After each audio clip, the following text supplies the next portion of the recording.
pa lang natin, dami na nang humahadlang. Pero di ko wininda, ako sa'yo'y kumapit lang. Kahit na panay sugalan, iniintindi mo lagi. Pero pag nilalambing mo, galit ko ay napapawi. Kaya tayo'y tumagal ng napakahabang taon, hanggang tayo'y natanggap ng lahat sa panahon. Ako ay tayong dalawa pa rin ang siyang magkasama. Nangangarap ng kasal hanggang ika'y mapangasawa ko na nga.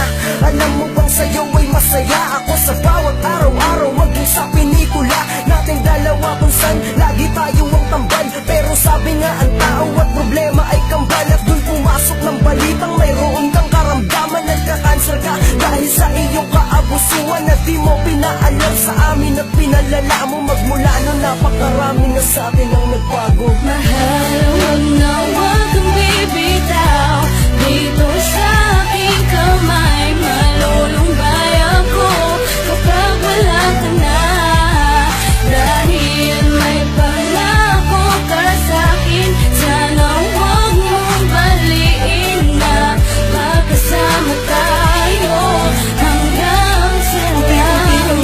Kaya sa ospital ka lagi na malagi, kaya di ko mapigilang sumagi sa akin ang iyong kalagayan na hindi ko maatin. Sa bawat araw na buhay mo paikli ng paikli, at habang nandun ka wala akong magawa kundi ang umiyak. Gagaling ka ba? Yun ang di namin matiyak. Pero sana naman oo, mawala ka ay mahirap. Di ko kaya yun, marami pa tayong mga pangarap. Yung kasalan magkasama sa hirap at sa ginawa, magkaroon ng anak na sa atin laging mapapatawa. Pag nakikita kitang sa sakit di makawala, ay lalabas ako at niluluwa ang mga mata. Ayaw mo kasing makitang sa'yo'y umiiyak ako, hindi mo kaya yun. Kaya lumalabas ako, magpagaling ka na. Namimiss na kitang makasama, Panginoon, sa paggaling ni Jam ako ay umaasa. Mahal, huwag na huwag kang bibitaw dito sa aking kamay. Malulumbay ako kapag wala ka na, dahil may pangako ka sa'kin. Sana huwag mong baliin na magkasama tayo hanggang sa Kasi itong nagmamahal, merong hadlang palagi. Kala ko ito ay sa pelikula lang nangyayari. Ayokong matulad doon, kaya sana ika'y lumabang para sa'kin.